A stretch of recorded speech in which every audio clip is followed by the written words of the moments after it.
All right, what's up, college baseball fans? Welcome to a special edition episode of the 11.7 podcast. This is Bracketology, and we brought on a guest, and he's not just some ordinary guest, he's an expert in this field. It's Rocco Miller from Bracketeer.org, and he's a professional bracketologist. So instead of Noah and myself just giving you our opinions and this and that and what is actually written out on paper right now. We're going to be doing some projecting, and Rocco is going to use his experience of many, many years to kind of let people understand maybe what the committee is thinking, what they've done in the past. And he not only does it for college baseball, college basketball is his bread and butter. So he's been around the game for a long, long time. Um, so Rocco, thank you for joining us. Thank you for being uh, the third party that is unbiased in any way. And let's try to let the fans see different perspectives and possibly some more projecting rather than just filling it out based off of what the results are today. So thanks for joining us.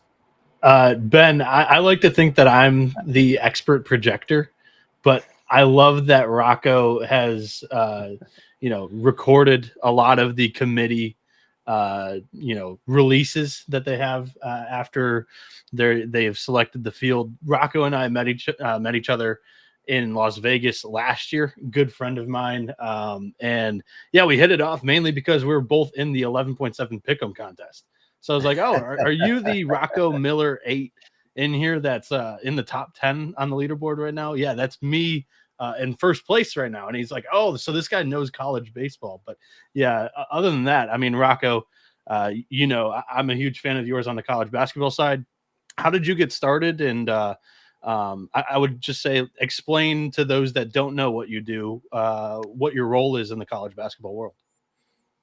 Yeah, thanks, guys. This is a thrill for me. It's awesome to be on with both of you. 11.7. I discovered it a few years ago, and you guys are just relentless college basketball, or excuse me, college baseball content, like day in and day out. So if I'm busy with basketball stuff, I can come to you at the end of the day, and I'll see every amazing highlight, maybe a brawl, maybe a controversy, some hot takes.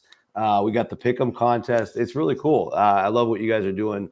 In the basketball world, we do a lot of the same type of coverage, or I certainly do, because I love every level of Division One, whether it's the low majors, the mid majors. The power teams are going to be there at the end anyway. You might as well spend the majority of the season telling all the untold stories that lie everywhere else. And I think your platform does an amazing job of that. I check the mid-major rankings every week. I know the new ones just came out for this week. So it's a thrill to be on with you. Overall, college basketball, bracketology, of course, became popular at the end of the 1990s with this guy named Joe Lunardi, who's still hanging on to his job at ESPN. He's done an amazing job, honestly, just building a whole culture out of it. I did it by hand on scratch paper. We were talking about that before we came on. In the early 2000s, found myself, being a little bit more accurate on a regular basis than people like Joe Lunardi on TV in the basketball world. 2010, this thing called Twitter started, and started putting it out publicly, just all these different forecasts I do on my own time anyway. That led to a lot more storytelling across Division One. Certainly most of that is all basketball. But about 10 years ago or so in the baseball world, I always watched the regionals. I think the regional weekend is the most underrated college sports weekend of any college sport.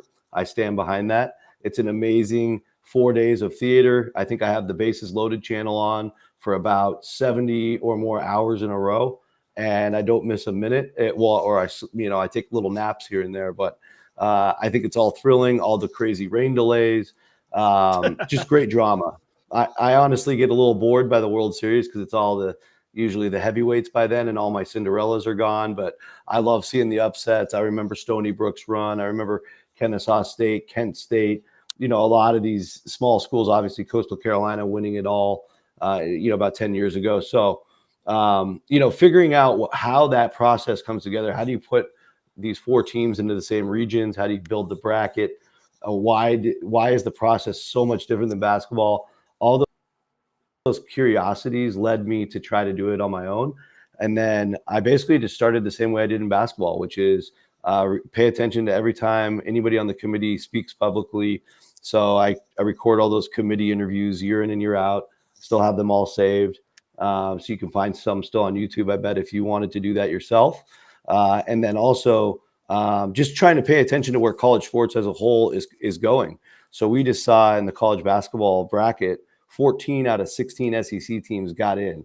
I did not agree with that, but I think the larger story in college sports, and I don't know how much of a factor baseball is when it comes to revenue sports, basketball and football being the primary, but there is a shift where these power conferences are threatening to leave the NCAA altogether. And the one of the small favors they can give back to try to keep them happy is an extra bid or two in these processes.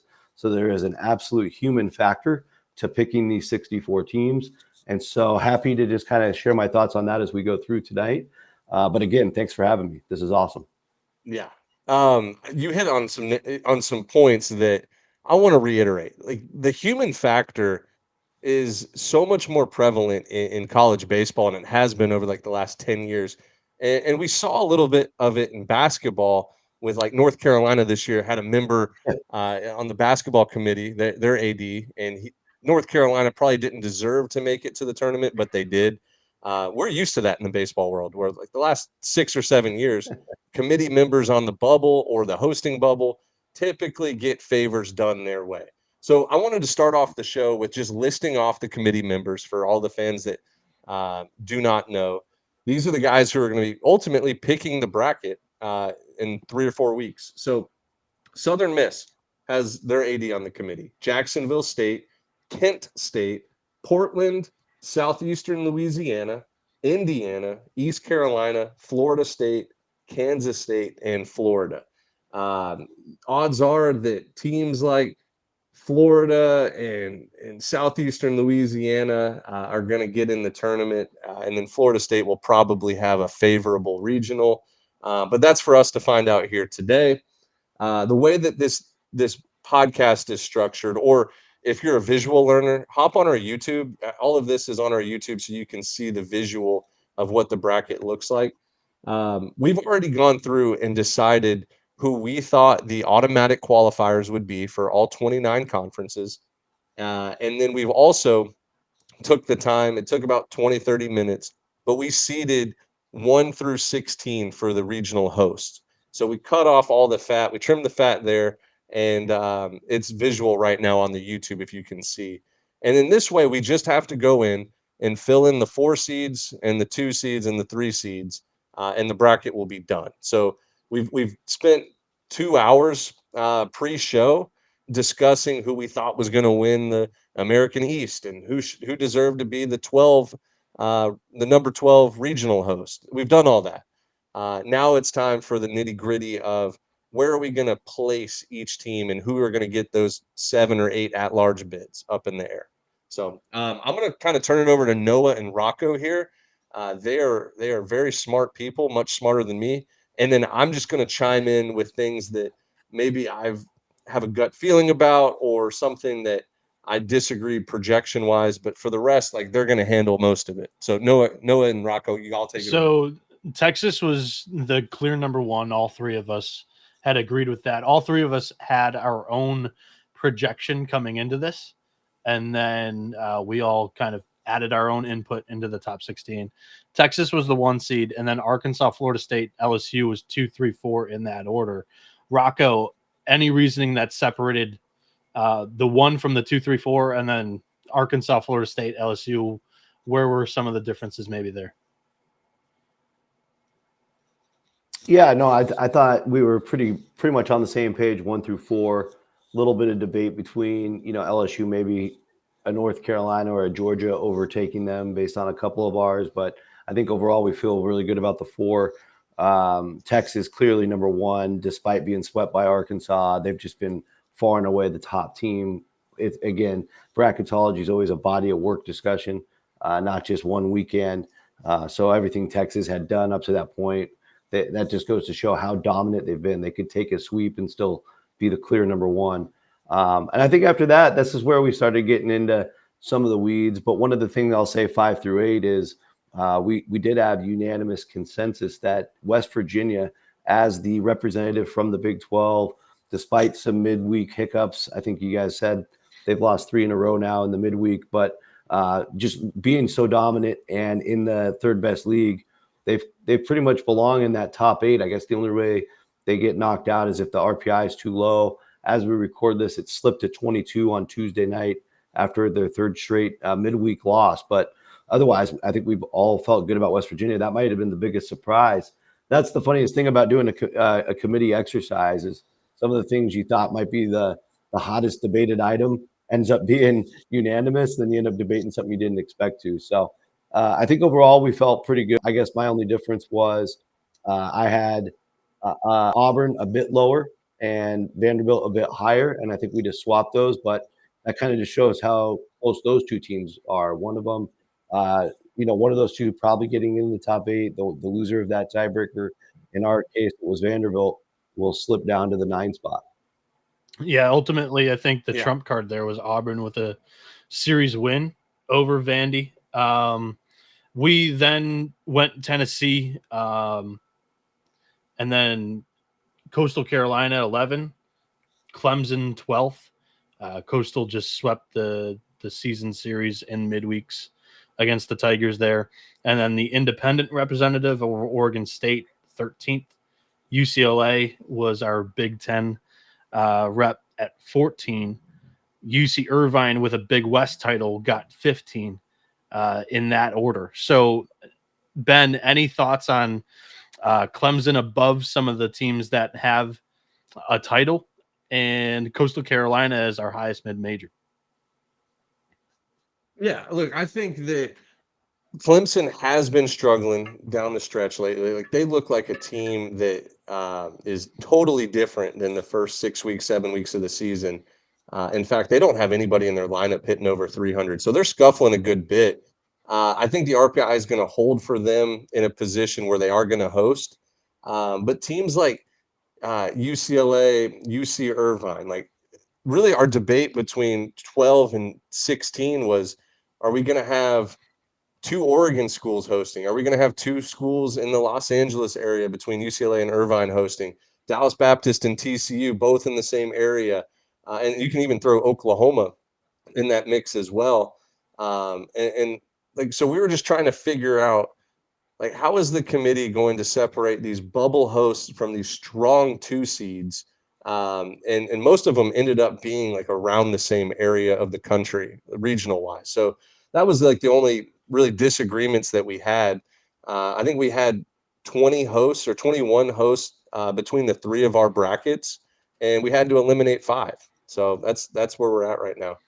Yeah, and I would just add to that, as we go forward, I think we all agreed that there is an opportunity for the ACC to get a 4th host here in the back half of the 13 to 16 range. It's just we can't foresee or project which team that might be, but certainly Georgia Tech at 15-9, 28 RPI, Miami 14-9, 26 RPI, or if Louisville gets red hot 13-11, but the strongest RPI at 24. They're going to get into that top 20 RPI with a hot finish, any of those 3, and they're going to snatch one of these spots, and that will box out a UC Irvine or even a TCU or a UCLA. So I think that's really the thing to watch the most at the top. And so some of these things will be out of the control of a team like UC Irvine. Yeah, Yeah, no doubt. TCU is that No 16th doubt. host. Oregon, Oklahoma, Ole Miss, DBU were close cuts that we have labeled as 2 seeds currently. Any other statements, Ben, that you wanted to get in before we move to autos? Right. Yeah. The only other thing I wanted to say was like there might be some listeners to college baseball that don't actually know like the rules and format of the field of 64. Really, the committee is just they have 2 rules in place that they like have to abide by, and the rest is pretty much a free for all. So you will see some regionals that are way more stacked. When I say stacked, I mean like a better all around regional. They don't have to be evenly matched. Really the only 2 rules are automatic bids for all 29 conferences. So if you win your conference tournament, you have to be in the field of 64. And the only other rule is you can't have two teams from one conference in the same regional. Other than that, it's a free for all, and like that's what makes projecting so hard in this sport, because you might have a regional that's Clemson, Ole Miss, High Point, and University of San Diego, and you're like, man, that's a tough four, a tough three, and a really tough two, all in one regional. And it's like it's kind of a shot in the dark. Like you just don't know what the committee's actually going to do. So that's all I wanted to say before we get started. Yeah, before we jump into the autos, I just want to mention that we're also brought to you by Home Field Apparel. Use code CWS25 for 15% off over there. Quality college fan gear. Ben is sporting one of their pullovers for the Yukon Huskies that unfortunately in his setup right now with a little lack of lighting, when we had Rocco join in, he thought it was a Washington Huskies pullover, but yeah, he's the Washington alum. He already said that he thinks they're just on the outside, but they're playing really good ball with a series win over Iowa. And without further ado, alphabetically, we're jumping into the ACC. We all decided that Florida State would be our auto if the season ended today, the team that we felt best about out of this conference.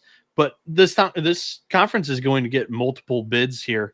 I think the easy ones to project are North Carolina, who we have as a host right now, Clemson, who we have as a host right now, and then multiple teams that could play their way into a host, like Rocco mentioned, could be Georgia Tech, Miami, Louisville. And then we've got teams that are a little bit further down on the RPI list that can play their way into the NCAA tournament. I would say that's NC State and Duke and possibly Wake Forest. But any pushback on the Deeks before we really get into the nitty gritty here? I mean, just the 12-12 conference record, I think they're totally okay RPI wise in the mid 20s right now. But I think if they fall to 3 games, 4 games under 500, obviously only 4 or worse, then they're in the bubble territory based on conference record. We saw, for a lot of the process so far leading up to this week, Virginia Tech looked very safe at like 500 or above, and then all of a sudden they went cold. Now they're finding themselves, I think, 5 under 500 and nowhere really near the field anymore. And so that can happen to you when you hit a wall in league play. So Wake's got to be careful of that. But if they can land the plane where they're at now, they're going to be safely in and probably a nice 2 seed base, the RPI and all the good work they did in non-conference. But again, there's still so much to be decided. They could also finish maybe 6-0 and find themselves in the top 20 and make a case for a host.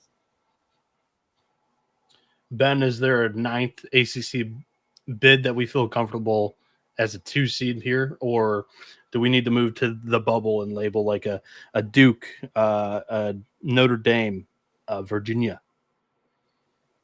Yeah, I would definitely put right now Virginia and Notre Dame as bubble teams, and I have a good case for Virginia. I'll get there in a little bit, but yeah, I think Duke is going to finish strong.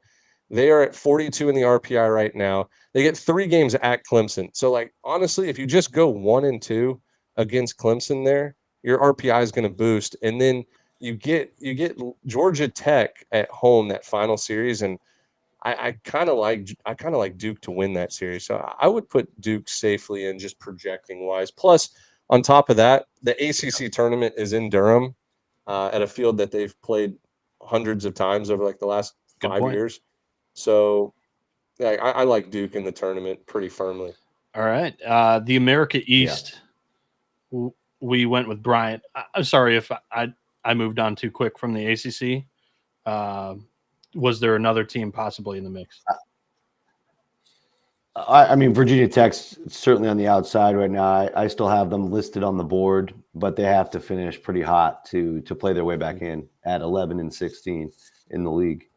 RPI wise, they'll be in good shape if they do win those games, so it won't be an RPI problem. It's just more, and I think the rule of thumb overall for the ACC has been getting to 15 league wins, so that's still within reach for the Hokies, but they've just been playing really bad baseball. So overall, they got to clean that up, and if they can, they got a path still.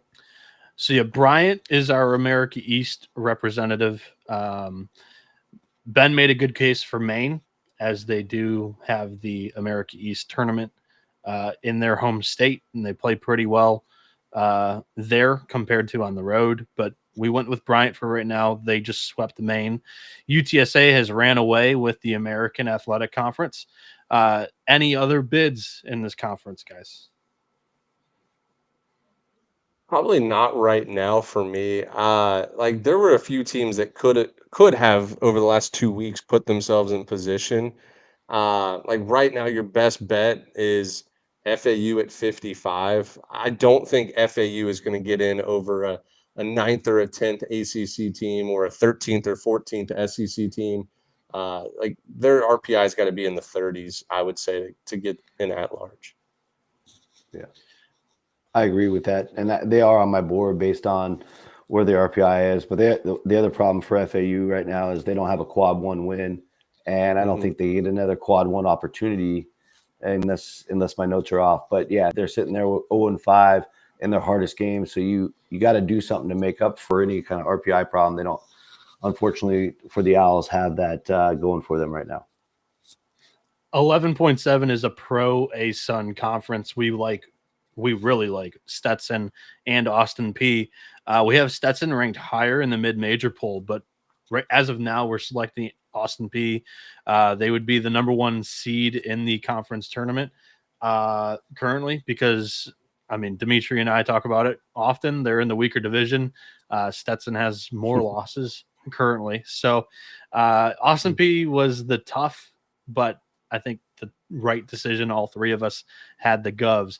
All three of us also had George Mason representing the Atlantic 10, as they just ran through St. Joe's and Rhode Island in 2 of the last 3 weeks here, who were 2 of the top contenders for this auto bid spot currently. Of course, you do have to win that A10 tournament to represent the conference, but as of right now, projecting, we do have George Mason. Then we get to the Big 12, guys. Rocco, I'll let you lead. Who do you feel comfortable about having in the tournament field right now? Because this is a tough projection, a conference that is very, very fun. But, on any given week, we just saw 3 of the top 5 teams lose weekend series this past weekend. Yeah, well, I think, we start with the 2 teams right in the mix for hosting. We have 2 hosts right now, West Virginia and TCU. So they're there. Arizona was in our finalists. They were in the first 5 teams not hosting. So they're a very strong 2. So they're getting in. Those 3 should feel very good. And then you have Kansas and Kansas State. Now, Kansas State as a committee member, I feel very strong that they'll be in based on him being on the committee and then also being – I think a good 4 games over 500 in league. Kansas, despite getting swept at home against Cincinnati, they're still 15-9 in the league. They're in good shape. Arizona State's in good shape. So I like those 6. And now Cincinnati with the sweep, they become the most interesting team in the Big 12, sitting there at 11-10. And I think you can take the Bearcats as of today. It's been a team, and in fact, as we refresh tonight, there's been a lot of results on Tuesday night. They were in the low 40s this morning. They're now 39. And I think they're 13 and 11 in the league. So even better than I remember. They were 10 and 11 going into the weekend. That's right. So they swept. Now they've got 8 quad 1 wins. They're 8-9, so close enough to 500. They do have the 9 quad 3 losses. They've had a wild season, but it's been very interesting because it's been 6 Big 12 teams for so long, and that's been pretty clearly the line. But now I think you have to include Cincy. So I'm going with 7. And then sneakily, you have Oklahoma State, who finally handled their business. They're still 10 and 11 and 56 in the RPI. You can't take Oklahoma State now. But if they can finish with maybe a 5-1 finish, get to 16 league wins, or even get to 15 league wins with their top 25 non-conference strength of schedule, and finishing at Baylor, home Arizona State, that's a pretty reasonable finish to go 5-1 or even 4-2. Oklahoma State's very much on the board for me still. Bad looking in contender. Ben, any additions? Rocco did pretty good cleaning up the Big 12 for us, but maybe teams you feel stronger about with the finish, teams that you would label as bubble teams. No, not really. Rocco did a great job there. The only thing that I think could happen here, and like I had him as a host on mine. I forgot to even rattle their name off, but Arizona at 23 in the RPI, and they have 11 quad one Yeah. wins. Like that's a lot. That's more than it's more than West Virginia, Arizona State, Kansas have combined. So I don't know how the committee is going to value that, but I think Arizona could easily play themselves into a hosting spot as long as they don't crumble down the stretch. But I like 7 teams out of this conference with the potential of Oklahoma State going on a run and maybe getting that 8th spot. We moved to the Big East where we saw. Sorry, go ahead, Rocco.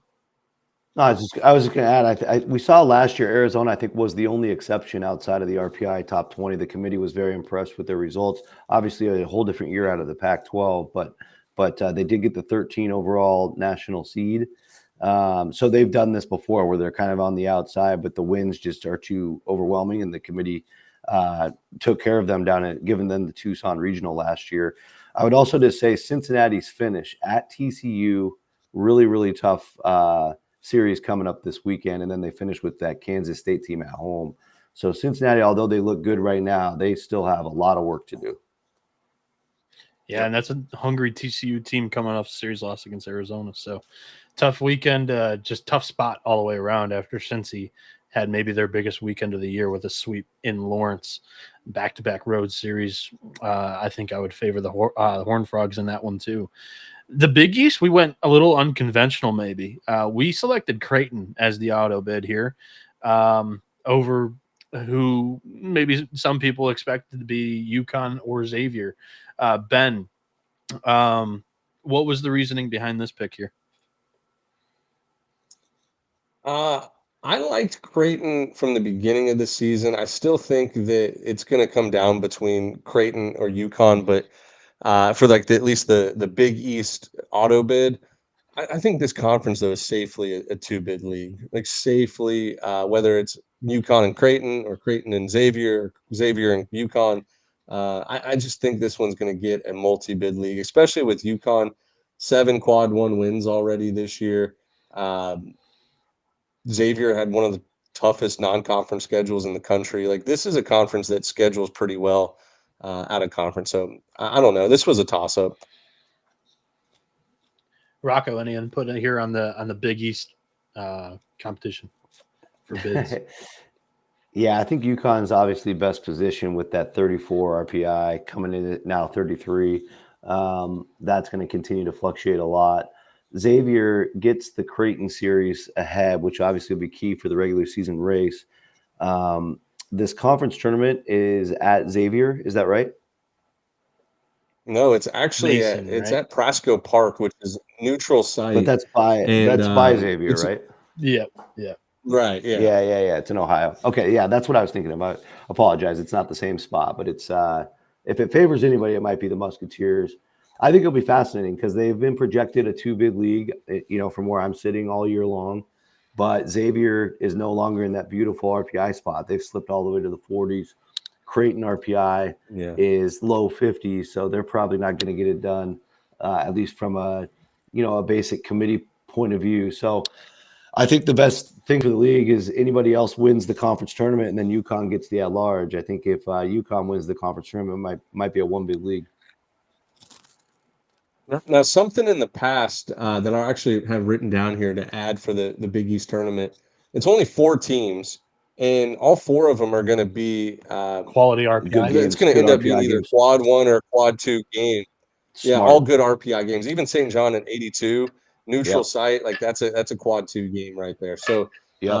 I think all of like last year we saw it where all of the conference tournament games helped their RPIs. So they That's do right. it right with the Big East, and they try to rig it to make it a 2-bid league. So that's something that's traditionally happened. It's fascinating. Yeah, and right now with Creighton, they're not registering any quad 1 games, but they have good records in quad 2 and quad 3. So I think that puts even more pressure on Creighton's RPI. So we'll see if that ending series here with Xavier plus those Big East games, the Big East tournament games, is enough to kind of get them into the low 40s where they want to be by the finish line. Right. High Point is our representative out of the Big South. We feel pretty good about that team in that conference. They're also hosting the tournament there. Their competitor, their biggest one would be USC Upstate here. And then we move on to the Big Ten, which is interesting as Iowa currently leads and they need one game for a share of the regular season title. However, with a 66 RPI currently, not updated after Tuesday's games, but going into Tuesday, they would need to win the Big Ten tournament to definitely feel good. I would like to have the regular season Big Ten winner in my field of 64. That's how I would uh, project it. But as our auto, we have them winning the Big Ten tournament, which is a tough projection because the four West Coast teams make up the other four top five teams in this conference. The one advantage that Iowa has is they typically play well in Omaha for the Big Ten tournament. Um, I think Michigan is on the bubble. I think Washington is on the bubble, and we have UCLA as a host and Oregon as one of the final teams that did not get a host, but they're comfortably a 2 seed. Guys, clean up any Big Ten analysis that I didn't take care of. Rocco, do you want to start? No, I largely agree with where you're at. I think Michigan and Washington are still pretty interesting for different reasons. Michigan, of course, RPI is a little closer to where you need it to be at 54, 14-10 league record. Didn't fare well in their two chances against the Western teams, which is a clear divide in the league. Washington, on the other hand, 15-9, a better league record, but the RPI has been a problem as they've been a rebuilding bunch under first-year head coach there. So sitting at 68 today, which is actually one of the best I've seen out of Washington during this whole good stretch they've been playing. They just took 2 out of 3 over Iowa. They finished with a ridiculous road series at Oregon and a home series with USC. So if Washington continues to perform, I think they've won their last several Friday and Saturday games. They keep losing the Sunday game. But if they did that for the last 2 weeks against those two teams, their RPI should skyrocket. And they would also finish with 19 Big Ten wins. That'd be pretty tough for the committee to ignore. But Yeah. as it stands today, Washington on the outside looking in because of where they're at now, but still an angle. Michigan, I think they just got to keep climbing. They might need to win some big games in the Big Ten tournament to really get interesting, because I think their biggest thing is they got to prove they can beat a West Coast team or two, maybe on that neutral site game. Ben, my question for you, you mentioned all of the representatives on the selection committee at the beginning of the show. Indiana has a representative. Currently, their RPI is 71st nationally. They finish up with a rivalry series at home against Purdue and then at Michigan, and maybe a winner feels better about their positioning going into the Big Ten tournament for an at-large into the NCAA tournament. Your thoughts on maybe Indiana sneaking into a picture here? I'm not going to waste the brain power right now. Like, we'll get there when we get there, but like Indiana's got to be in the top 50. Just even, I think, to even get the special treatment of the committee member. Like last year, Kansas State was the last team in. They had a member on the committee. I think they were at 48, and like the bubble was like around 42, Mm-hmm. 43. Same with Florida. Like, I think we'll just not waste brain power there. The only thing I wanted to say about Iowa, you touched on it, Noah.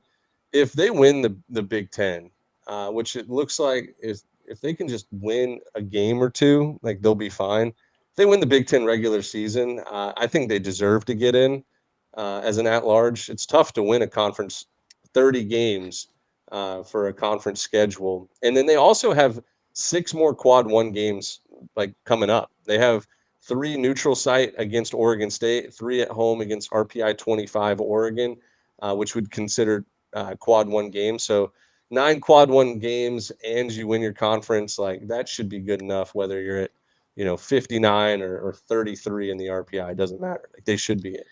We currently have UC Irvine representing the Big West. They have a 2-game lead over Cal Poly in this conference. Cal Poly, the Mustangs, are the other team that have a favorable RPI as it stands right now, sitting 39th. I would think that they are in the field, but definitely trending in the wrong direction with the RPI number. They were in the 20s not too long ago. Rocco, any thoughts here on Irvine's past Concerned. weekend? I know you talked at the top with Texas, how you don't want to be too harsh on the recency here, but UCI has lost 2 in a row, and they're flirting with disaster in a midweek game right now. Yeah, so with the remaining schedule, I have my concerns for Cal Poly as well. They finished with 214 Northridge. At least it's on the road, so that might be okay. But finishing with Riverside at home at 243, that's their last 6 games. They have nothing else. They can't throw anything else in there until the Big West tournament, which hopefully will help. That'll be the first year of the event. There's some other good quality teams in the league. Obviously, Hawaii was interesting for a long while. Santa Barbara for a hot second until they cooled off. Now Fullerton's playing better.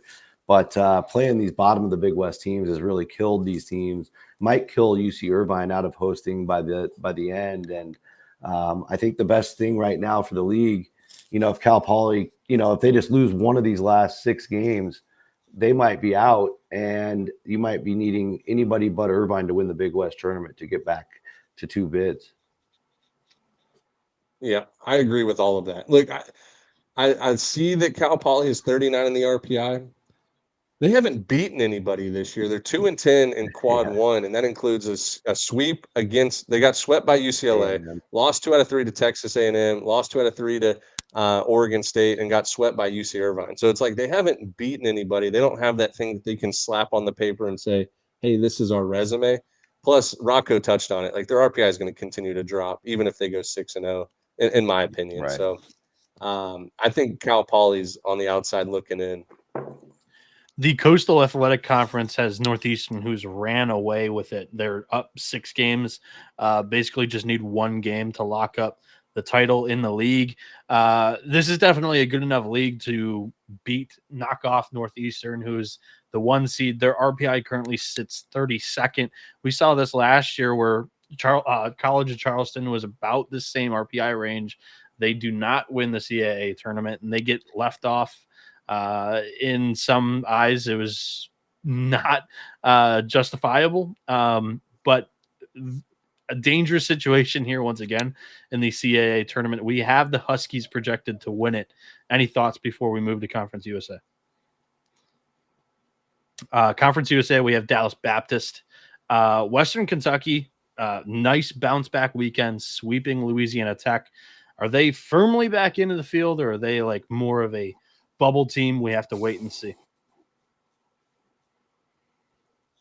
They're definitely a bubble team in my view, and they were my second to last team out. And I think they're one of those teams, at least right now, that this could easily get shuffled as the next couple of weeks go by. But they're going to be one of those teams, at least right now for this projection, to where depending on how many SEC teams can get to 13 league wins, would start to eat a spot like this that might be there for Western Kentucky if some of those teams can't reach 13. Your Kentuckys, your A&Ms, your Mississippi States, your Floridas even, who haven't got there yet, because those bids are going to SEC teams once they hit those benchmarks.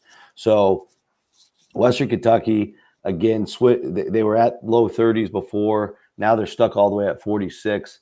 I've got a copy of the needs report. I think you guys are both familiar with that. And it's telling me if they get 6-0 to finish, they can get back to the top 32 because they have 3 road games that are quality. But they might need to just take all the thinking out of the committee's hands, because if they're anywhere near 40, there's going to be a lot of power teams that could take their spot. Yep. 1,000% agree. We've seen it done year after year in the committee. Western Kentucky, like they're hanging their hat on a series win at Dallas Baptist, which is really impressive. And like their home record this year is nuts. It's what is it? It's They have 2 losses. 29-1.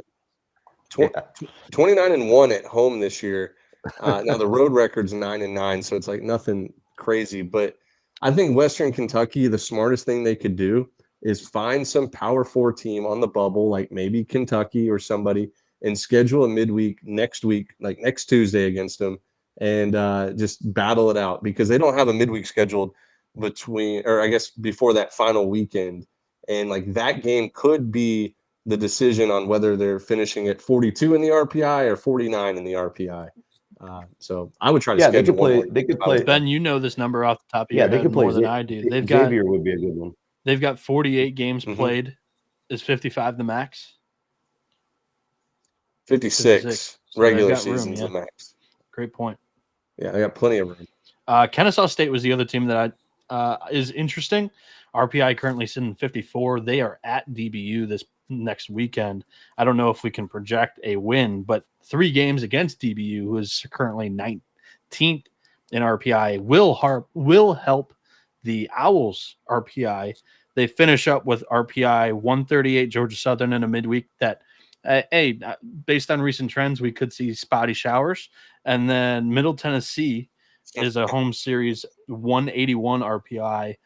Where do we kind of project what Kennesaw State could end up here? Are they on the outside looking in with maybe in need of 2 wins or 1 win at DBU? What are our thoughts here? I think you got to get 2. You got to get 2 just so that they can hang their hat on a, hey, we beat Dallas Baptist in a weekend series. Like that's what it's going to boil down to. In the Horizon I think League, they might it is actually the need to Wright sweep State that. Invitational. Yeah. Yeah, they might actually have to sweep it. Correct. Okay. Yeah, I think they the have to Wright sweep State it because Invitational. they're one. Yeah, right. State Sorry, is my Invitational for sure for connection the terrible? Horizon. It might be me. Can you hear me? Okay. Yeah, we can. I think you're lagging just a little bit. You're fine. Yeah, I think apologies it for should be that. fine. I'm trying to close some tabs out. Kennesaw State is 1-5 in quad 1, and they're 9-9 in quad 2. They're 8-8 in quad 3. They have nothing that interesting. The only thing that can make them interesting is a sweep at Dallas Baptist. I don't think 2-3 is going to be enough. Right. Wright State is the auto bid here, unless something unforeseen happens, like we saw with Northern Kentucky winning that conference tournament last year. Yale is our representative out of the Ivy League. Columbia has booked at least a share of the regular season title, but we feel good about the Bulldogs in the conference tournament here. Unfortunately, probably not a league that gets multiple bids, as Columbia's RPI is 80th. Yale's is 135. In the MAAC conference, Fairfield is our representative. They just lost a weekend series for the first time in a millennium against Marist. Lost 2-3 on the road there. The MAC with just 1A was really interesting for us. There's 4 quality teams here that I think we were kind of pulling at hairs. We each had a separate team representing, and we ended up selecting with the Red Hawks of Miami, Ohio.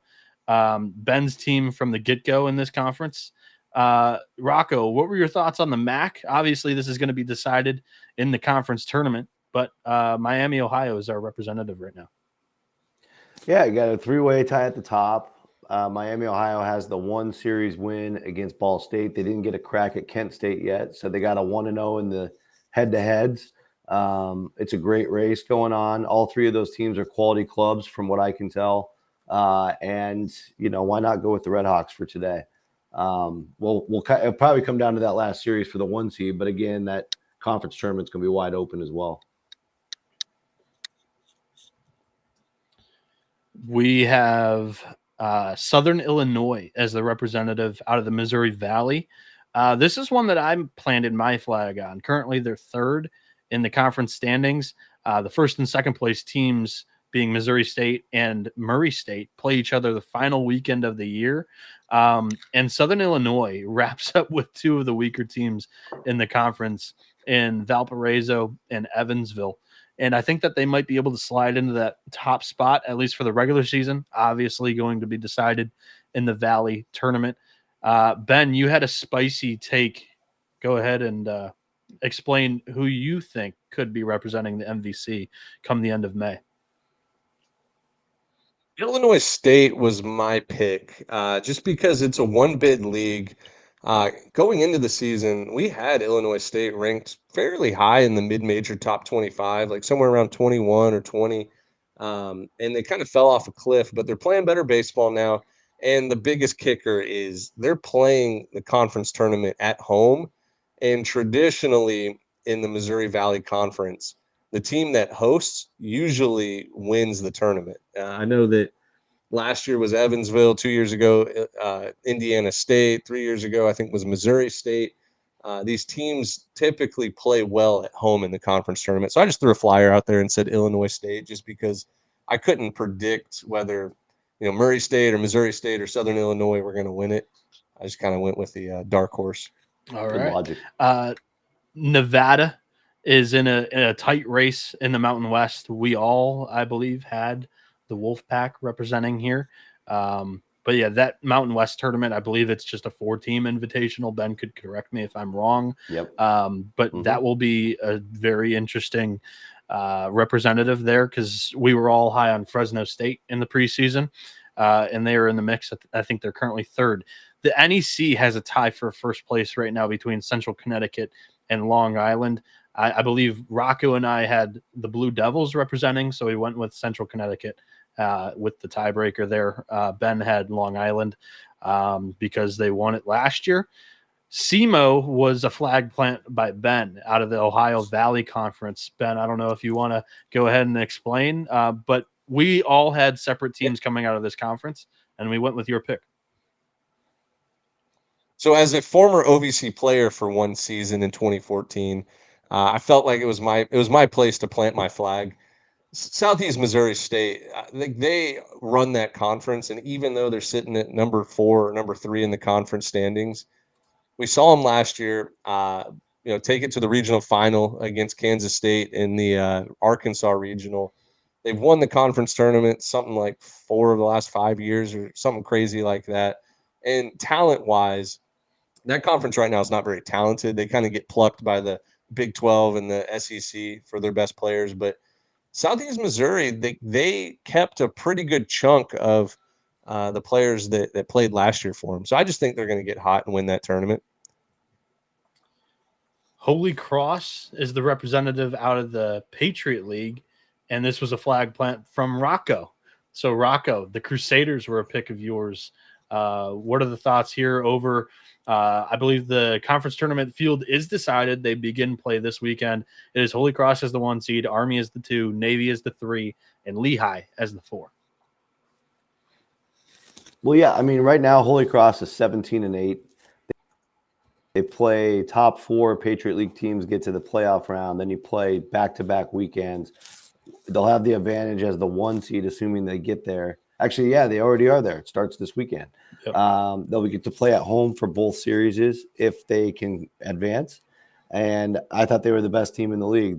They went to Navy and won 2 out of 3 a couple weekends ago. I watched one of those games that they won on CBS Sports Network. That was great. Team looks fired up. I know Holy Cross history. I'm not sure what the last regional appearance was. I know it's been quite a while from what I hear. So I'm inspired. I'm fired up. Why not project the Crusaders in their special year? Over the Titan in that conference in Army. And speaking of Titans, Texas, who had separated themselves as the number 1 team in our projection, pretty comfortable. But the SEC gets interesting here, guys. Plenty of bids to go around. I'll kick it off to Ben to begin, kind of take it wherever you want. We currently have hosts divvied up to Texas, Arkansas, LSU, Georgia, Auburn, 5 in the top 8 for the SEC. Vanderbilt's the 9 seed. Tennessee's the 10 seed. And then, so 7 bids total. And then there were 2 just on the outside, Oklahoma and Ole Miss. So possibly 8 in the top 16. 9 total on our list already. Ben, take it wherever you want. Teams you're comfortable putting into the field, teams that are 3 seeds, teams that are bubble. Okay. Well, this is a large task for me. I will say this. Anybody who is tied with Florida's conference record or better will get in the tournament. Like guaranteed. They have a member on the committee who made it very clear last year that the Florida Gators were getting in the tournament, even though they were one game above 500 overall in the season. So even if like Kentucky and Florida are tied at 12 and 18 in the conference, Kentucky's getting in, Florida's How getting in. many Like it's just that's the way it's going are to you be. projecting for the Gators? They finish up at Texas, home versus Bama. I think that they go 3-3 there, So 14 wins one way or the other. in the SEC. 14 wins. But no, the thing is, even if they get to 13, I think they're comfortably in. Yeah. I really do. Their RPI is awesome right now at like 18 or Yep. 19, and they have a member on the committee. The I would honestly list 14 SEC teams here. I honestly think all 14 are going to get in because they like to pound their chest and say that they're the best conference and it's a gauntlet. Even though you get like some teams get a free 5, maybe 6 wins, having both South Carolina and Missouri on their schedule, who are not SEC caliber teams this year. Yeah, teams below Florida currently in the regular season standings. Florida's got 11 wins. We have them projected to finish 13-14 range. You're looking at Mississippi State, who have a weekend series against Ole Miss at home, and then they're at Missouri. I would project them to finish with at least 13 with that remaining schedule. Texas A&M has Missouri and at Georgia. I would project 3 wins versus Missouri to get them to 13. Hopefully A&M doesn't lose one in there for their own NCAA tournament hopes. The interesting case right now is Kentucky currently sits at 10, and they finish up the weekend. They finish up the season with weekend series at home against Oklahoma and at Vanderbilt. I think the Oklahoma is like a Spider-Man series. Both teams play very similar styles of baseball, and then a rivalry, border rivalry against Vandy there on the road. It's not an easy series to finish up, and Vandy plays better ball at home. So I think the question on if this conference gets 14 comes down to the Wildcats. Rocco, how comfortable are we that SEC gets 14 bids? No, I'm with you 100%. Like, I think, quickly summarize, obviously Alabama, Ole Miss, and Oklahoma are getting in, probably as very strong twos at this point, outside of our 7 hosts. So there's your 10. Florida, their biggest thing is they just need 2 wins. They got the committee chair, not the chairman, but the AD, Scott Strickland, ready to take care of them. They just got to find 2 wins. Now, I think it gets interesting if they get swept at Texas. Trying to get a win or 2 at home against Alabama, which they easily can do. Then they have an extra mulligan in Hoover to try to get a win there. Kentucky will have that mulligan as well. I do feel very good about both Mississippi State and Texas A&M. Although they're sitting at 10 wins, they both get Missouri. Assuming they do what everybody did against Missouri and sweep them, they got the magic 13. They're good to go. So it does come down to Kentucky. I left Kentucky out today. But at the same time, they could easily win 2 out of 3 at home to Oklahoma or just sweep them, and then they're good. So chances are pretty good they'll get all 14 in. That's where I tend to agree with Ben. I went ahead and projected 13 because my bracket math needed to get rid of somebody today. But, I mean, the easiest thing about the SEC is what they need. And if they get it, that takes a bit away, and everybody else is screwed. So they control all the action. I mean, this league controls all the action, and everybody else is along for the ride. Yeah, I mean, kind of praying that's for the a best way to miracle. do it. That's the Yeah. best way to project is like work from the top down. If the SEC has Yep. 14 teams with 13 wins or more, like we're starting with 13 at large is gone, so we're only playing with Gone. like 17 left. Um, Exactly. you Yep. know what's crazy though is like there's teams like Florida and Texas A&M and Arkansas and a few others that are getting a free 6 wins from South Carolina and Missouri. Now I know South Carolina has won 5 games, but they're still not even close to the same Right. spectrum as the other 14. So like conference wins, the magic number, maybe the committee, and this is just a guess, like maybe the committee takes off the Missouri wins, or maybe they don't weigh those as heavily, but still, like I think 14 is a safe number. Yeah, I think so too. It'll be interesting, but I do think just the larger issue right now with college sports and the NCAA, and I just don't know. I mean, college baseball is a pretty big moneymaker as well, the postseason events on ESPN and all that, that you would think that nothing changes there either. That's the way I'm going to project it. But I would be interested if maybe there is some guts in the room to keep a team out or two, but I'm certainly not going to call that. Yeah, live score update. Grand Canyon takes a 4-2 lead over Arizona, one of the teams that were also in consideration for a host spot for us here tonight. In the SoCon, we have East Tennessee State representing. The next closest RPI-wise is Mercer, who's fourth in the conference standings. Shout out to Ben and Dimitri's Bears. So I do want to say one quick thing here. I don't say this very often. I usually pick against Mercer to in the conference tournament because they've only won it once since 2015.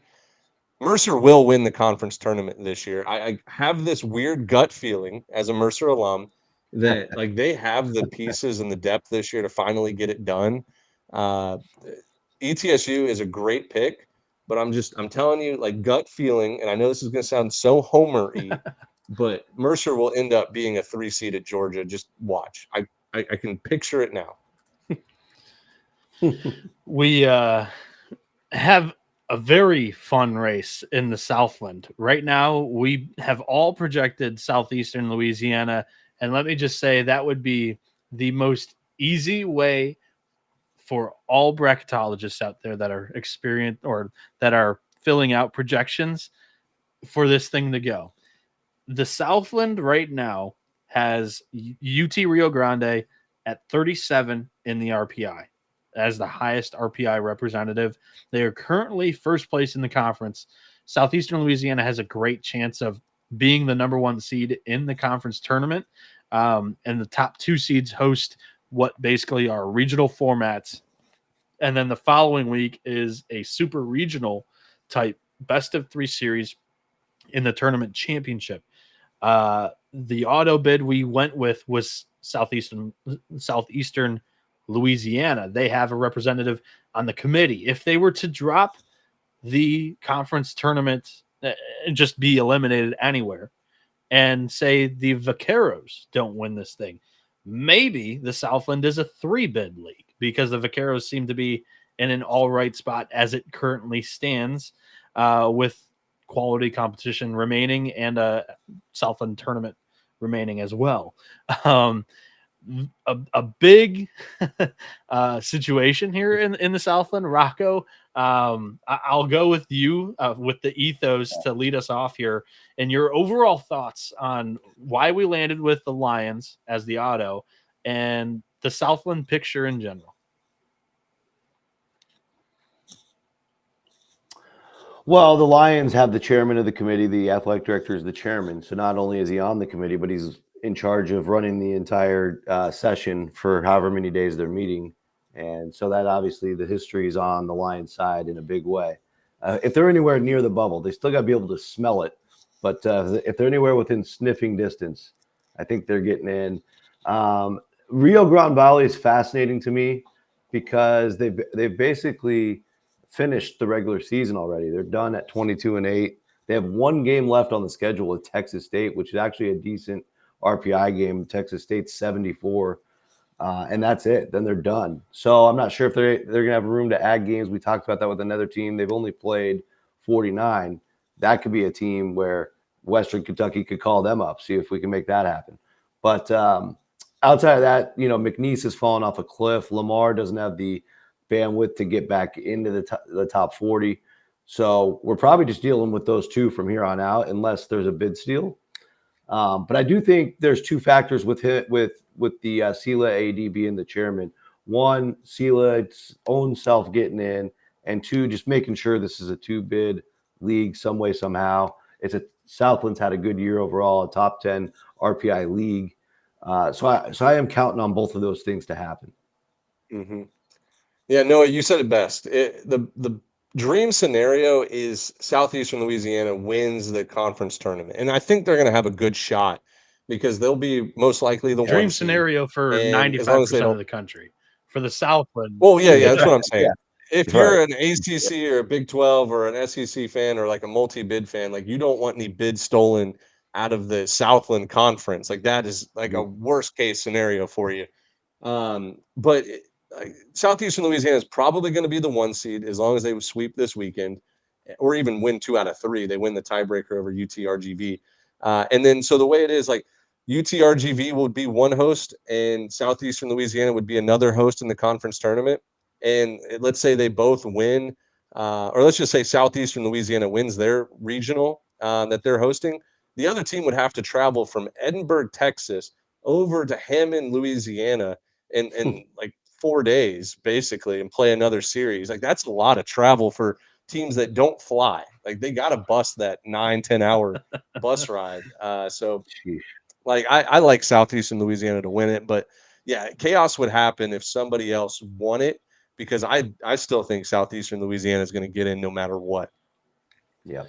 The Sun Belt has been a 3-team race since the 5th week of the season. Currently, we have Coastal Carolina as the auto. They're 11th in the RPI. We have them as the 11th host. And then both Troy and Southern Miss seem to be the next teams that you would go to for auto bids. Troy is flirting with an RPI problem. It's currently sitting 45th, and they are the only team in the country that has not lost a weekend series. So I think if you have that stat at the end of the season, you are good to go, and you should be an NCAA tournament team. However, not the greatest situation to be. I'll let Rocco lead this one off too. Not the greatest situation, but they do finish with Southern Miss at home, which if they do get 2 out of 3, I think their season comes down to that series. 2 out of 3, or certainly if they can sweep them, they're in great shape. And they've had the look of a tournament team. I think they'll be well represented in the committee discussions. But obviously, if they lose a home series to finish, that might be the nail in the coffin as well. So that's just massive. They do have at Arkansas State, which is a average road series for Sun Belt level. They could theoretically lose 2 out of 3 and make up for it with the Southern Miss wins. So I'm really not too worried about Arkansas State overall, unless they, get swept. Because I still think they'll be in a similar position going into the stakes with the Golden Eagles.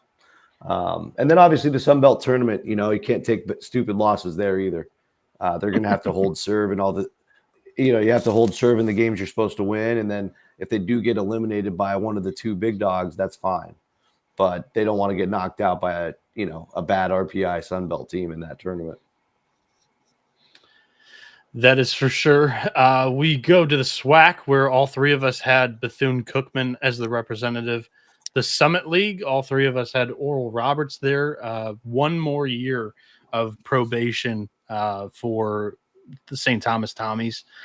Next year, look for them to be tournament eligible and a competitor in the Summit League for that auto bid.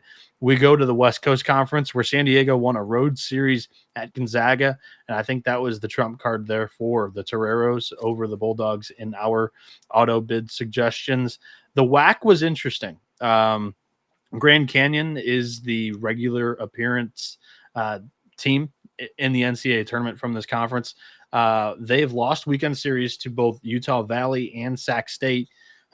Sac State being more credible as of right now today to be the auto bid over Utah Valley. We went with Sac State to Ben's disliking. Ben, your thoughts on Grand Canyon, and ultimately it goes to the team that wins this conference tournament. Grand Canyon's been in the tournament every year except for 2019, I think it was, when Sac State actually won the conference. So I'm just going with my gut. Like I think talent wise, they're probably the most talented team. They did slip up against Utah Valley and Sac State this year regular season, but dude, honestly, with some of these mid-major teams, and I talk to all the coaches all the time for my full-time job at Synergy. Not a lot of them are too concerned with the regular season after they fall out of that potential at-large mix.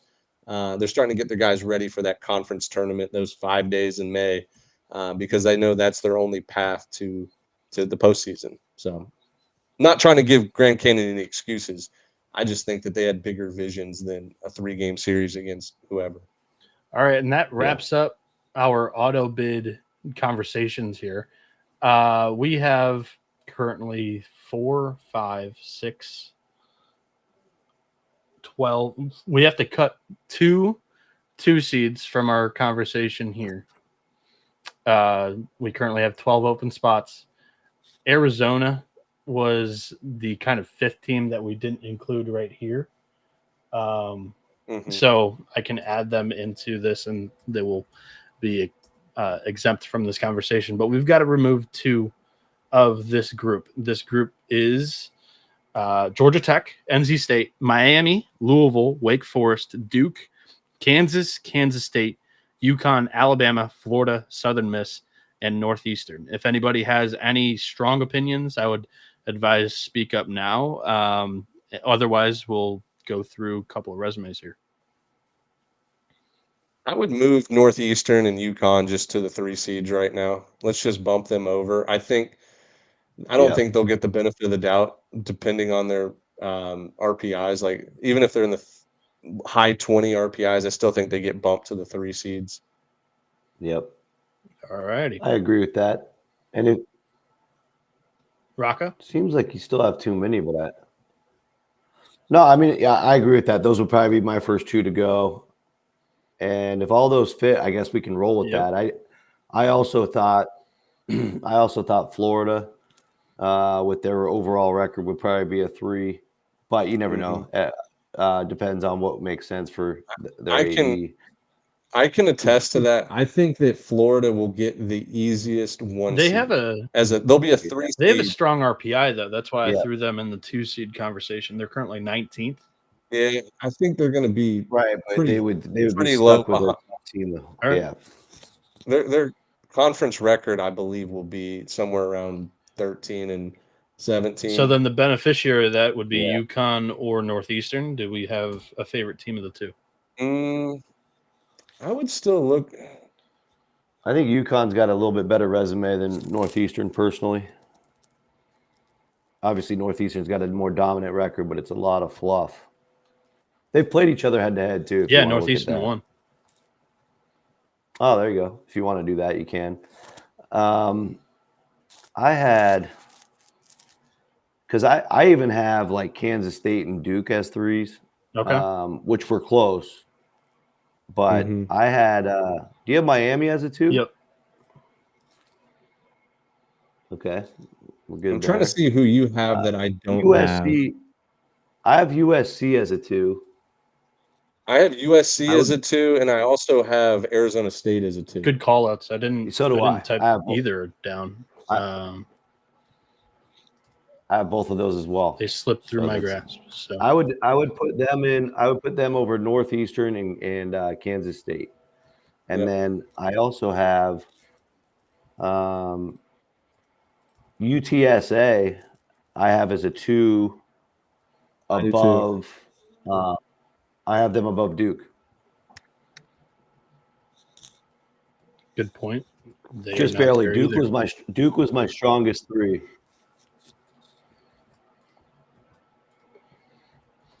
But UTSA definitely has to be a 2. They're top 20 RPI. Yep.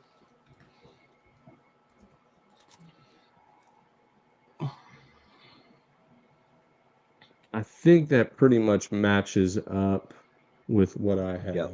Like not identical, but pretty similar. Because I have some 2 seeds on here that are 1 seeds in mine, but vice versa. For sure. So then out of this group, we felt anybody from this bottom group that belong in the top group. This is kind of where we had the separation here. Yeah, I think that bottom group is like going to have to play their way in, not how we're projecting. Yeah. I think we're all kind of projecting them to have to win their way in. Okay. And then right.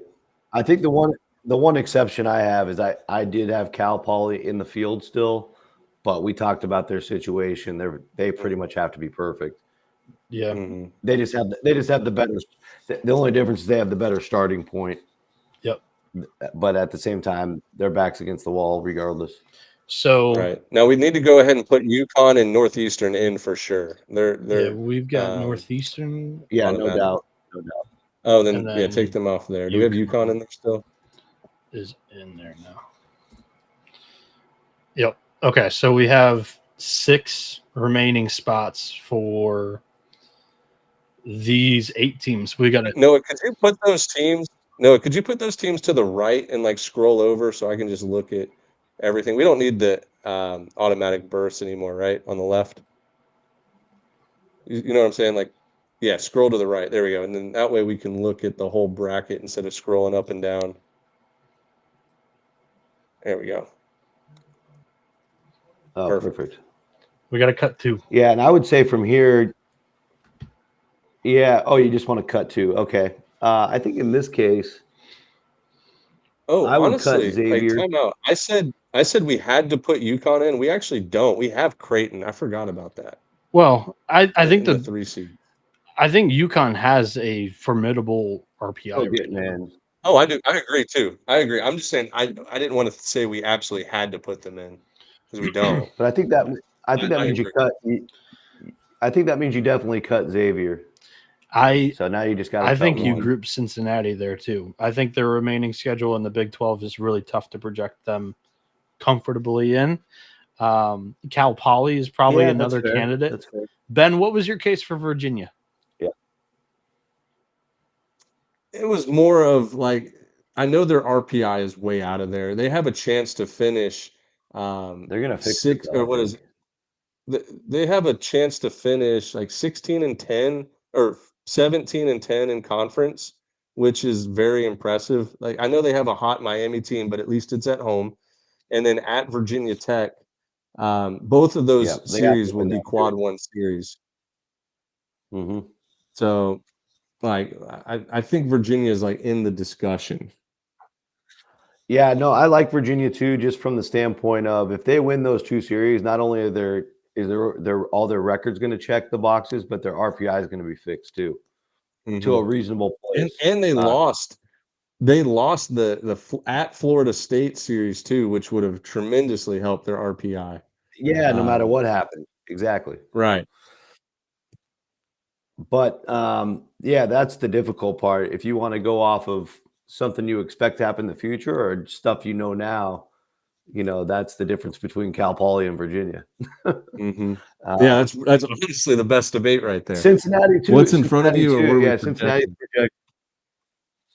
That's where I get stuck. I mean, that's why I usually just go off of proof in the pudding. But I know I'm different than some of the other forecasters, and there's no right answer to that. It's just your preference. No, I would go ahead and just put Mississippi State and Texas A&M in. Okay. I think they're both getting to 13 and Troy wins as well, fairly easily. Yeah. Troy's in until further notice. I think the 3 teams that I am going to put in as candidates of they need to be under the microscope here is Xavier, Cincinnati, Cal Poly, and I'm willing to have Virginia in there if they get to 15 ACC wins or 14 for that matter. Yeah, that's a good call. I would put RGV in as well. Like, just they're getting in right now as the second Southland. Okay. Yep. So now we're down to those 4 for 2 spots.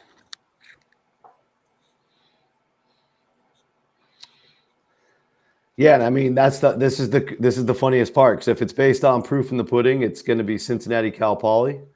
If it's based on future, it's probably Virginia, and I guess Cal Poly. Honestly, it'd probably be between Virginia and maybe Kentucky. We're still leaving Kentucky out as the 14th team. Like, we'll just see what the committee does. But do you guys feel confident about 14 teams?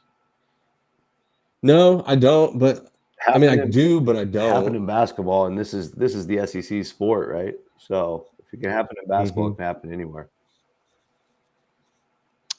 I would feel all right, let's just say this. If these are the 5 teams remaining for an at-large, and let's say the rest of the year goes good and like not bad for all 5 of these teams, Cal Poly would be out. The committee is going to go, oh, yep. The committee would go, Kentucky, Virginia, get in. Virginia was number 2 team preseason, and Kentucky won 12 or 13 SEC games. That's what they're going to do.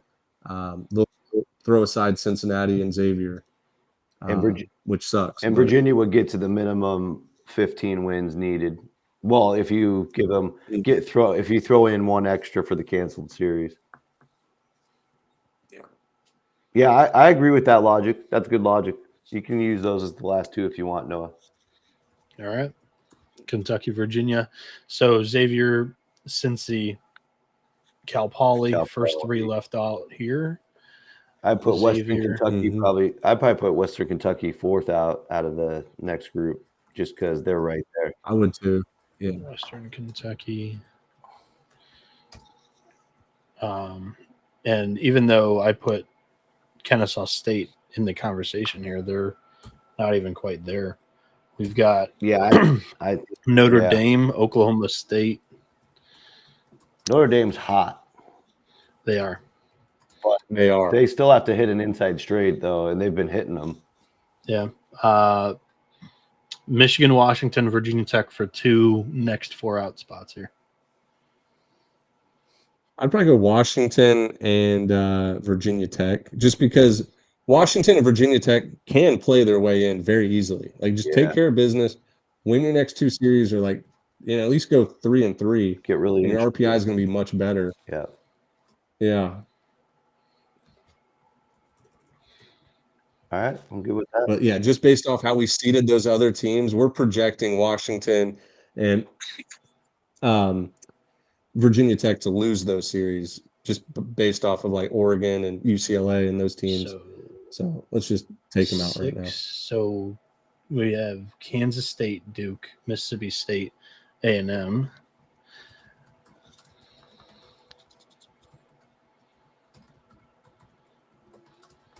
You know, it would be funny for our our last 4 in. We should just put Kansas State, Southeastern Louisiana, Florida, and whoever the other 4th committee member is.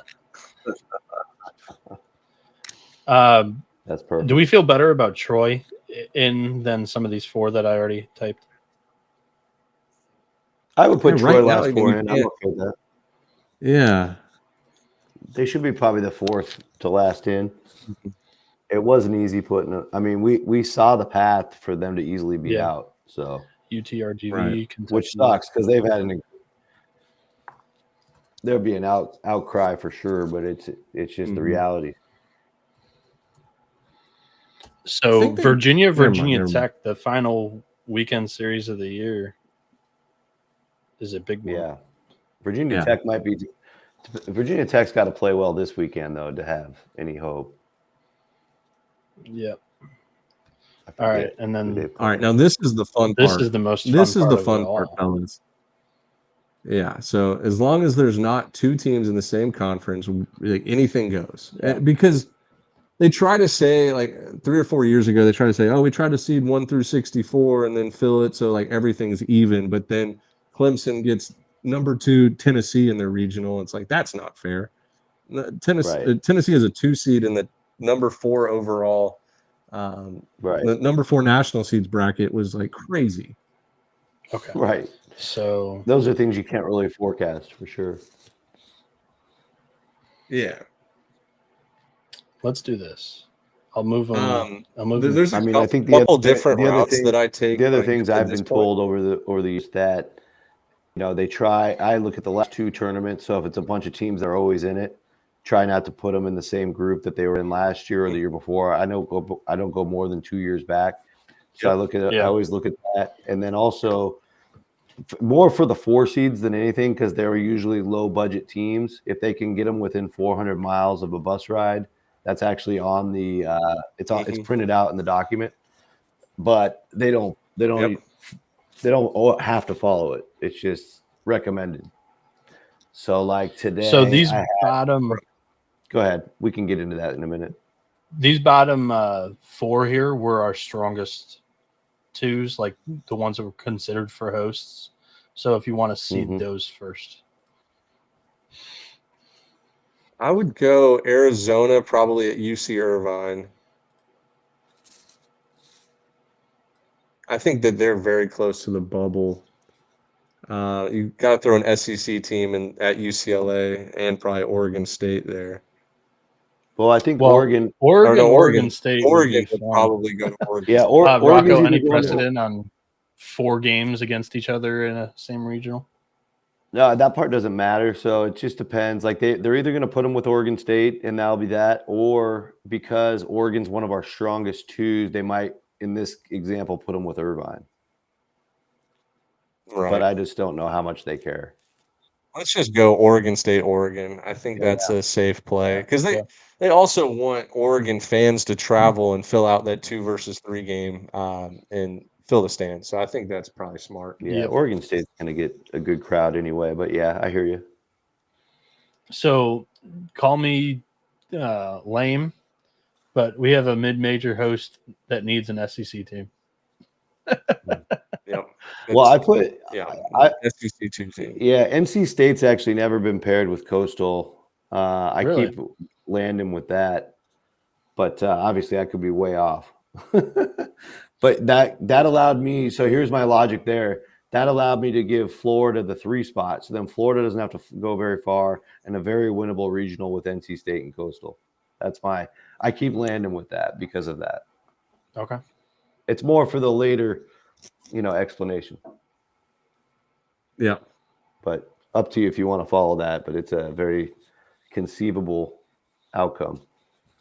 So then Ole Miss seems like more of a candidate to head east for an ACC host, and then Oklahoma to UCLA. Or Ole Miss. I think Oklahoma UCLA would work. I think Oklahoma, UCLA, Ole Miss, Clemson, like that seems very on par right there with what the committee would do. Yeah, Okay. strong 2 against one of the bottom. Yeah. It works out well. It's a good mix. Georgia Tech was a regional last year, so that's not going to happen. Yeah. I like Georgia. I think Georgia with Tech. Auburn. I like Georgia Tech with Auburn. Yeah. Yep. Me too. That's a neat. They always play midweeks against each other, but never weekend series. So that's where my head was at. Georgia Tech at Auburn, because they also went to Tennessee like 2 or 3 years ago as well. I think Southern Miss screams Tennessee or Vanderbilt. I was looking at one of those UTSA, Texas. Probably, but UTSA is top 20 now. So I actually put them with LSU today, but that could. That's what I did too. That's exactly they're getting too strong. I like Miami with Georgia as well. Pretty much the closest for them. Louisville and Vanderbilt. I like that. Yep. They actually haven't been paired in a long time either, which helps. It's a rivalry too. Who won that game tonight?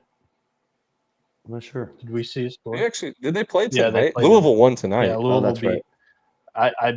I bet on the Cards. I just didn't see the score. So I like Arizona State or Southern Miss to go to Tallahassee. I think I ended up with Arizona State today.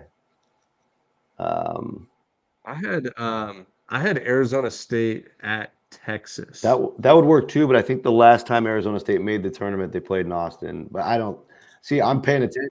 No, they did. Yeah, that was 2021. They did with Fairfield. Yeah. But you know what? The thing is you and I know that the committee won't give a care. So it's probably fine. Like I was following. I'm okay with USC. I'm actually okay with USC going to Texas. I think that makes a lot of sense. Yeah, that's what I did today. I had SC there. Yep. Yeah, I actually agree with you more there. Now then you can put the Sun Devils. USC. Then you can put the Sun Devils in Tallahassee, which is good. I like possibly a pairing of Wake at West Virginia. Yep. I did so that today. I want to kind of say something. I would actually think that since Florida State has a member on the committee, and this might be like severely what's it called, like projecting, but I think they're going to get like a Kansas or a Southern Miss or maybe like an Alabama who's going to struggle down the stretch and maybe be a fringe 2 seed. I think they're going to get hooked up really nicely with a team that people aren't familiar with. I think ASU is not very. I think ASU fits that though. I don't think they're that dangerous, but maybe I'm wrong. I agree. I think that they're loaded with draft prospects. Like they don't want to mess with that. Yeah. Okay. Yeah, you don't want to mess with Arizona State right now. They have some good prospects. I've had Southern Miss there a bunch too. If you want to switch that, and you could also do the Alabama idea as well. I just figured they would avoid the SEC, but Yeah, but if they get like a weak SEC 2 seed, then they don't have to deal with like a Florida as a 3 Or seed, Mississippi State. which would ultimately happen. Yeah. Like, think about this. If they don't get an SEC 2 seed, they're going to get Florida as a 3 seed. And I don't think that they want that. Actually, No, they don't. Well, and the Florida guy's on the committee too, so they'll agree not to play each other. They'll just talk about it. Oh, that's good. Yeah. Mhm. They'll break bread over that. Kansas to Arkansas, I think, is a no-brainer, Noah. Right. And then Wake goes in nicely to either West Virginia or Tennessee. I've been throwing, because you put Alabama with West Virginia, and then Southern Miss to Florida State, and then you'd have to put the Sun Devils in North Carolina, which I guess that's fine. Yeah. Yeah. That's cool. Mm-hmm. all right. All right. Well, Three seeds. We were talking about Florida. yeah, I And like them with the Coastal? coastal NCs. Yeah, I like that one for them. Yeah, that's exactly where they're going. And the committee loves to screw over NC State any chance they get. Yeah.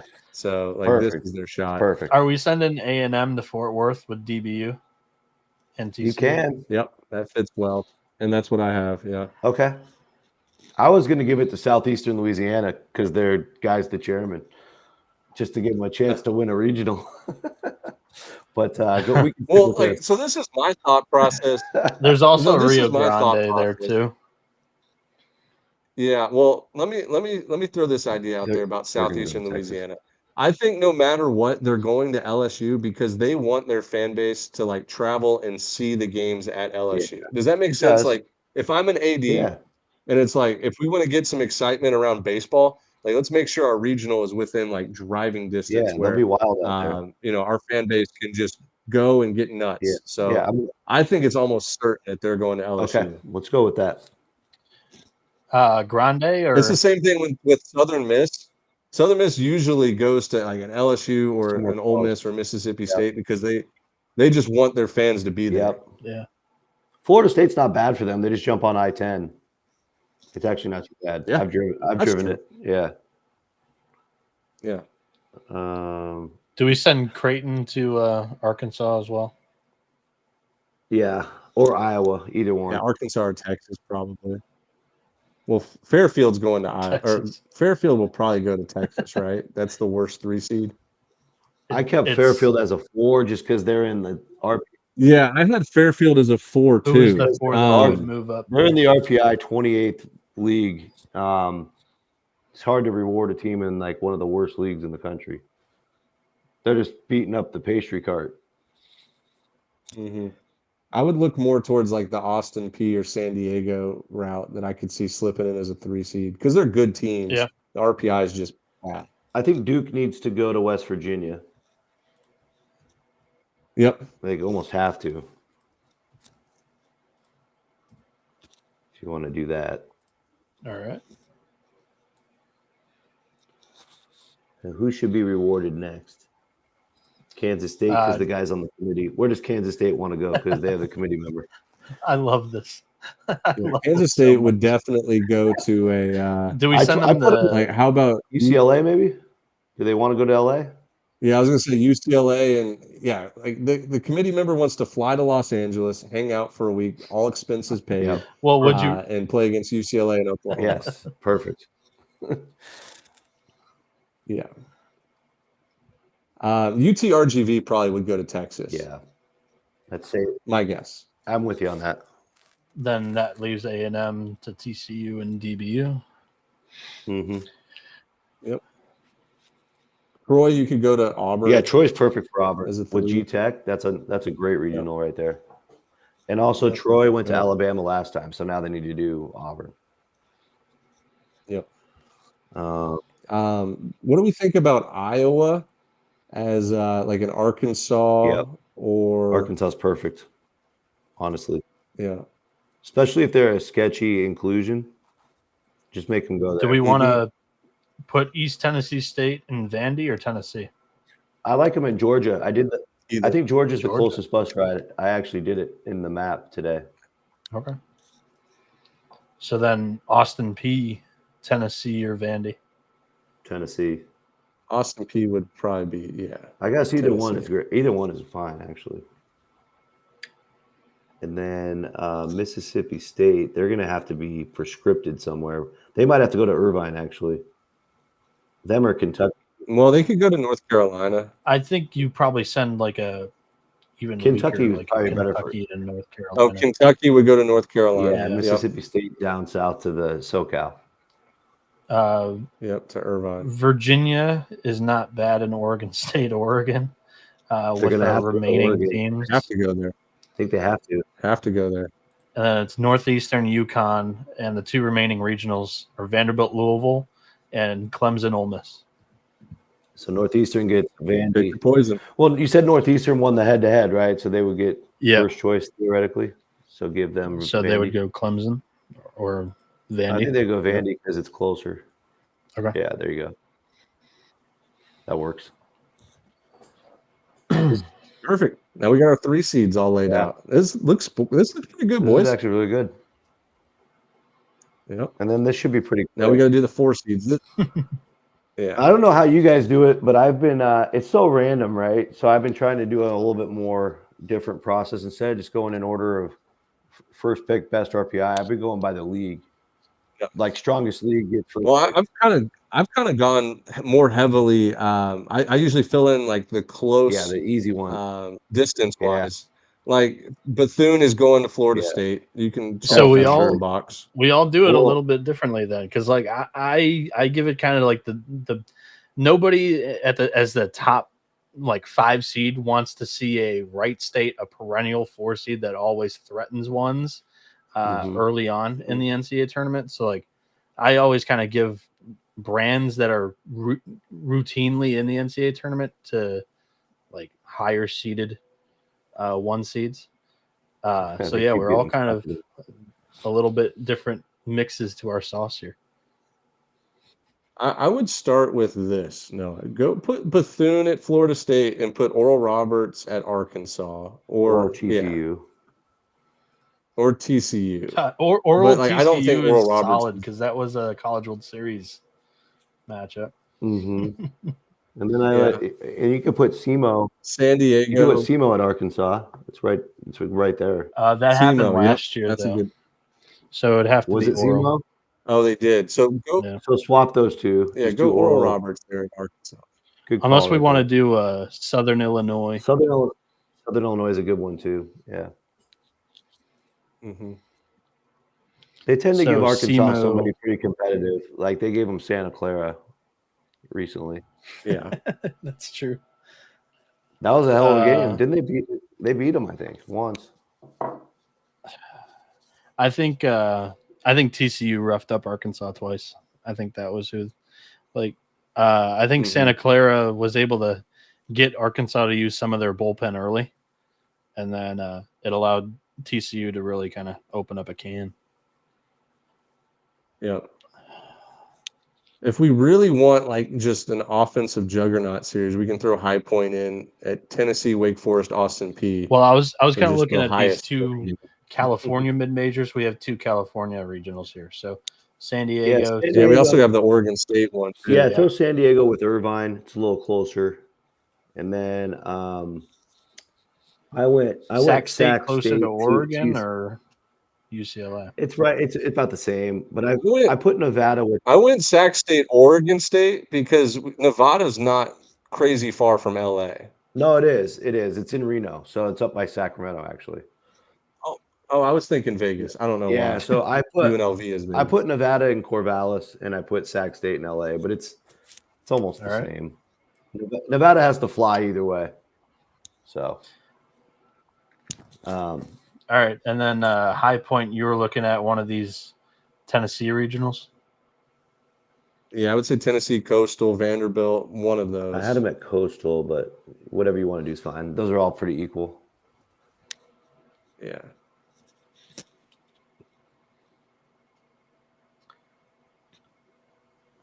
This is basically filling the. I like Yeah. Miami of Ohio. I like Miami of Ohio at West Virginia. That was actually a really close bus ride. About two and a half. Okay, there we go. Who's the lucky Northeast team that gets sent to Austin? I think it's Central Connecticut. Central They're the Connecticut. worst RPI. Not that that matters, but in theory, they should be the lucky one. They get to experience it. Yeah. I think anything else is your discretion. How far is SEMO from Nashville? It can't be that far. No, it's not bad. I would do that. I'd sign off on that one. Yeah. Mm-hmm. And then Wright State. Maybe Wright State. North Carolina, Wright State? No. Wright State, Tennessee. Clemson, maybe. That's happened before in They did that 2021. 2021. Yeah, it just happened. Yeah, that walk-off grand slam. It was nuts. See, Yeah. I got some random memories, fellas. That game was wild. I was pissed. It was so I was crazy. pissed. I had a money line too. I had Wright State getting out money of line. that damn regional. Do we like George Mason in North Carolina? George Mason's actually got a good RPI compared to the rest of these, but I don't think the They do. committee cares. Throw him in Clemson. I'd probably. Clemson's not bad. They're in Virginia. I don't know. Yeah, no, do North Carolina. That's fine. It's closest And to then- geography Mm-hmm. because our four remaining are Bryant, Yale, Holy Cross, Fairfield, all further northeast. So Fairfield had the best RPI By a there. mile. yeah, they did. Fairfield had the best RPI, so maybe just Clemson. throw him at Clemson. And then whatever order you want is fine. I keep ending up with Bryant at LSU, but there's really no reason. That's crazy because I have Bryant at LSU. Yeah, it's happened like 3 Go times in a row. experience the box. It's a treat. It's a treat. Yeah. If you're a team like them, it's pretty cool. Yeah, Oh, yeah. yeah, And and that's a then good just fan go, base of having. Holy Cross, wait. Time out. Holy Cross already played Auburn this year in a series, so let's put Holy Cross at Georgia. Where is that? Georgia. Yep, that works. Yeah, we can't throw them in Auburn again. Yale beat Auburn in the NCAA basketball tournament last year, so that's fun. Yeah, Oh, we need some revenge. That's right.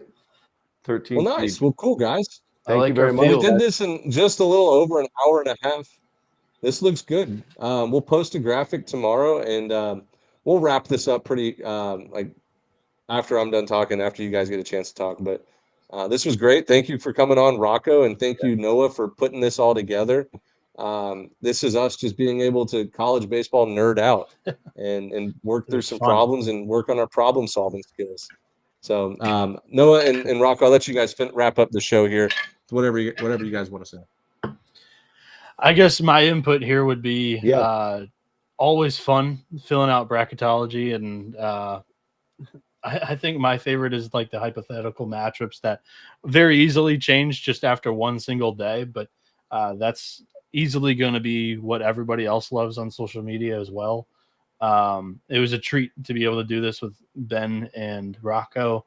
Rocco, good friend of mine, always in the Twitter DMs sending me his own projections, whether or not he even posts it. So I always appreciate it and knew he would be down to do something like this. So thanks for the time, Rocco.